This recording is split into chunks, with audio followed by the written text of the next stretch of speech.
Hello everyone, welcome back to my YouTube channel computer निर्देशक शीतल। ये जो हमारे सेशन चल रहे हैं इसमें हम डेली कुछ क्वेश्चंस डिस्कस करते हैं जो कि आपके आईए के एग्जाम के लिए काफ़ी इंपॉर्टेंट हैं। तो उसी सेशन को आज भी हम कंटिन्यू करने वाले हैं और कई लोगों की डिमांड है कि मैं नंबर ऑफ क्वेश्चंस बढ़ा दूं। वह नंबर ऑफ क्वेश्चंस बढ़ाने का एक तरीका मेरे पास ये है कि मैं नंबर ऑफ वीडियोज़ बढ़ा दूँ। एक दिन में आपको 2 या 3 वीडियोज़ में देने का ट्राई करती हूँ। I will try my best. तब तक आप अपनी पढ़ाई कंटिन्यू कीजिए। आप जो भी क्वेश्चंस लगा रहे हैं उन्हें प्रैक्टिस करते रहिए। जो कंसेप्ट आपके रॉन्ग होते जा रहे हैं उन्हें रिवाइज करके फिर से क्वेश्चंस प्रैक्टिस कीजिए। चलिए सेशन स्टार्ट करते हैं। आज का जो पहला क्वेश्चन है वो पूछ रहा है, computer can not do anything without a output device, program, chip और मेमोरी। तो प्रोग्राम हमें पता है कि सेट ऑफ इंस्ट्रक्शंस होते हैं जो कि बताते हैं कि किस क्या करना है। तो प्रोग्राम एक ऐसी चीज़ है जिसके बिना कंप्यूटर कुछ नहीं कर सकता। What is data processing? तो डेटा प्रोसेसिंग क्या है? Storage of data in the database, manipulation and transformation of data to obtain useful information, transmission of data between computers. Processing है तो समथिंग डेटा के साथ कुछ हो रहा है। Physical handling of data in a data centre.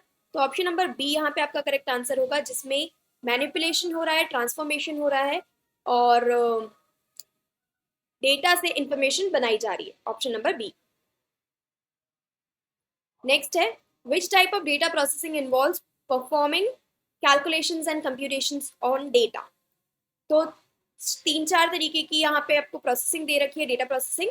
तो एक होती है batch processing, real time processing, online processing और एनालिटिकल प्रोसेसिंग। अब कौन सी वाली प्रोसेसिंग में हमारी कैलकुलेशंस, कंप्यूटेशंस इन्वॉल्व है? तो वो हमारी बैच प्रोसेसिंग होती है जिसमें हम डेटा के साथ कैलकुलेशंस करते हैं। तो ये ऑप्शन नंबर ए यहाँ पे आपका करेक्ट आंसर है। कौन सी वाली डेटा प्रोसेसिंग में हमें इमीडिएट प्रोसेसिंग ऑफ डेटा, जैसे ही डेटा मिला है वैसे ही उसके साथ प्रोसेसिंग स्टार्ट हो जाए, तो उसको हम कहते हैं रियल टाइम प्रोसेसिंग। नाम ही इंडिकेट कर रहा है कि जैसे ही डेटा आपके पास आएगा आप डेटा के साथ जो भी प्रोसेसिंग है वो स्टार्ट हो जाएगी, whether it is computation, whether it is calculation और एनीथिंग एल्स। नेक्स्ट है, which data processing method is commonly used in e commerce transactions. तो ई कॉमर्स ट्रांजैक्शंस में हमारा कौन सा यूज होता है? ई कॉमर्स ट्रांजैक्शंस में हमारी ऑनलाइन प्रोसेसिंग यूज होती है। ऑप्शन नंबर सी यहाँ पे आपका करेक्ट आंसर है। Where data is processed interactively in real time, it involves immediate processing of user inputs or requests and providing instant responses. Option number B, C. Next है, analysing the data to discover patterns, trends और insights. ये सारे data processing के questions हैं। तो कौन सा होगा डेटा प्रोसेसिंग? एनालिटिकल प्रोसेसिंग जो है वो हमारी हमें हेल्प करती है ताकि हम पैटर्न्स को एनालाइज कर सकें, उसकी क्या ट्रेंड चल रहा है, किस तरीके से डेटा को हम यूज कर सकते हैं। तो ऑप्शन नंबर डी यहाँ पे आपका करेक्ट आंसर है। What is the purpose of data validation in data processing? Data validation का क्या यूज है?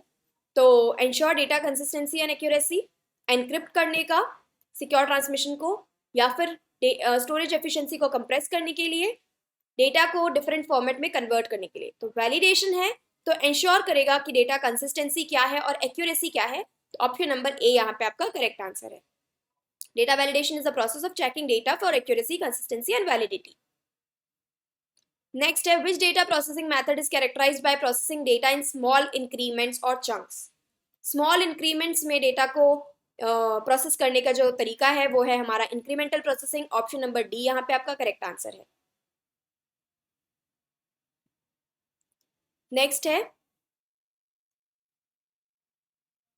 अर्थमेटिक लॉजिक यूनिट क्या करती है?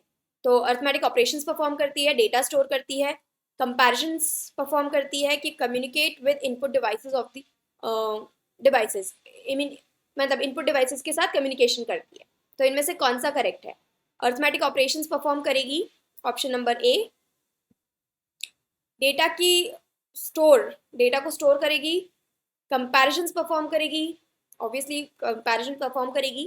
तो यहाँ पे आपका option number D correct answer होना चाहिए, जो कि आपको कह रहा है कि वो कैलकुलेशंस भी करेगी, अर्थमेटिक ऑपरेशंस भी करेगी और साथ में कंपैरिजंस भी परफॉर्म करेगी।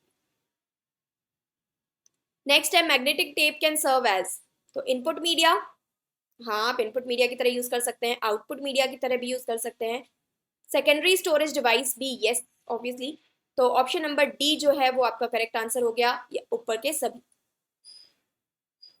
नेक्स्ट है रैम क्या है, तो RAM allows the computer to store data electronically, सही है। स्टोर डेटा इंडेफिनेटली, तो इंडेफिनेटली ये स्टोर नहीं करती है। सेकेंडरी मेमोरी भी नहीं है, तो ऑप्शन नंबर ए यहाँ पे आपका करेक्ट आंसर है, जो कि इलेक्ट्रॉनिकली डेटा कंप्यूटर को ये एक्सेसिबिलिटी देती है कि वो डेटा को स्टोर कर सके। नेक्स्ट है micro computer consist of at least an input unit, output unit, micro processor और, तो एक हमारी मेमोरी यूनिट इंपॉर्टेंट होती है, input unit, output unit, micro processor unit and memory unit, option number B. Next है for each instruction of program in memory the CPU goes through a, तो सबसे पहले क्या करेंगे, हम डेटा को फैच करेंगे, फिर हम उसको डिकोड करेंगे और फिर हम उसको एग्जीक्यूट करेंगे, तो ऑप्शन नंबर सी यहाँ पे आपका करेक्ट आंसर है। नेक्स्ट है फर्मवेयर मतलब, तो फर्मवेयर एक ऐसे सॉफ्टवेयर होते हैं जो कि हार्डवेयर में अवेलेबल होते हैं, तो ऑप्शन नंबर सी यहाँ पे आपका करेक्ट आंसर है। नेक्स्ट है updating a database means, database को अपडेट करने में हम फाइल के स्ट्रक्चर को भी रिवाइज करेंगे, डेटाबेस को रीऑर्गेनाइज भी करते हैं, मॉडिफाई भी कर सकते हैं, ऐड कर सकते हैं डेटा को, तो ऑप्शन नंबर डी यहाँ पे आपका करेक्ट आंसर होना चाहिए, जिसमें तीनों ही चीज़ें जो हैं वो आपकी डेटाबेस अपडेशन में काउंट होती हैं, ऑप्शन नंबर डी। ये था आज का सेशन, आई होप आपको पसंद आया, और अगर अभी तक आपने चैनल को सब्सक्राइब नहीं किया है तो प्लीज़ चैनल को सब्सक्राइब कर लीजिए, ताकि इस तरीके के वीडियोस और उनके अपडेट्स आपको मिलते रहें। अपडेट्स नोटिफिकेशंस के लिए आप बेल आइकन को क्लिक कर सकते हैं, ताकि जो भी मैं वीडियो जब डाल रही हूँ तब आपको उसका नोटिफिकेशन आ जाए। जो भी आपके फीडबैक रहते हैं उन्हें मुझे कमेंट सेक्शन में प्लीज़ बताएं। Thank you so much, all the best and have a good day.